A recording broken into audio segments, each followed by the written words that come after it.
சின்ன மருமகள் அடுத்த வர எபிசோடில் பார்த்தீங்கன்னா, தமிழ்ச்செல்வி எக்ஸாம் எழுத போகிறதுக்காக டெய்லியுமே ராஜாங்கமும், அதுக்கப்புறம் சேதுபதியும் பார்த்தீங்க அப்படின்னா, தமிழ்ச்செல்வியை கூட்டிகிட்டு போயிட்டு வருவாங்க.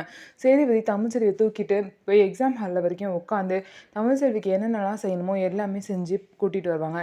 இது எல்லாமே பார்த்தீங்க அப்படின்னா, உங்கள் கட்சியை வந்து எந்த ஒரு கெட்ட பேரும் வாங்கிடக்கூடாது. கட்சி வந்து பெண்களுக்கு சப்போர்ட்டாக இருக்குது அப்படின்னு சொல்லிட்டு எல்லாருக்கிட்டையும் காமிக்கணும் அப்படிங்கிறதுக்காக இந்த விஷயத்தெல்லாம் பண்ணுறாங்க. ஆனால் இந்த விஷயம் வந்து பார்த்தீங்க அப்படின்னா, மீடியாவை பொறுத்த வரைக்கும் உண்மை. ஆனால் உண்மையிலே பார்த்தீங்க அப்படின்னா, தமிழ்ச்செல்வியை வந்து அவங்க வெறுக்க தான் செய்கிறாங்க. இது வந்து வெளியே யாருக்குமே தெரியாது. அது மட்டும் இல்லாமல் சேதுபதிக்கும் தமிழ்ச்செல்விக்கும் டிவோர்ஸ் ஆக போகிறது யாருக்குமே தெரியாது.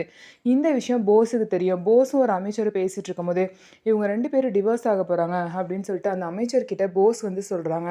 ஓ, இது நல்ல விஷயமாச்சே, இந்த விஷயத்த மீடியாவில் சொன்னாலே போதுமே, ராஜாங்கத்தை கிளின்னு கிழிச்சு எடுத்துருவாங்க அப்படின்னு சொல்லவும், பார்த்தீங்க அப்படின்னா ஃபஸ்ட்டு இதை செய்யுங்க அப்படின்னு போஸும் சொல்கிறாரு. ஸோ இதுக்கப்புறம் என்ன ஆக போகுது, அந்த அமைச்சர் வந்து இந்த மாதிரி சேதுபதிக்கும் தமிழ்ச்செல்விக்கும் டிவோர்ஸ் ஆக போகுது அப்படிங்கிற விஷயத்த ப்ரெஸ் கிட்ட சொல்லுவாரா? அதுக்கப்புறம் ராஜாங்கத்தோட நிலைமை என்ன ஆக போகுது அப்படிங்கிறத வெயிட் பண்ணி பார்க்கலாம். நம்ம வீடியோ உங்களுக்கு பிடிச்சிருந்தா நம்ம வீடியோவை லைக் பண்ணிக்கோங்க. மறக்காமல் நம்மளோட சேனலை சப்ஸ்கிரைப் பண்ணிவிட்டு பாருங்கள்.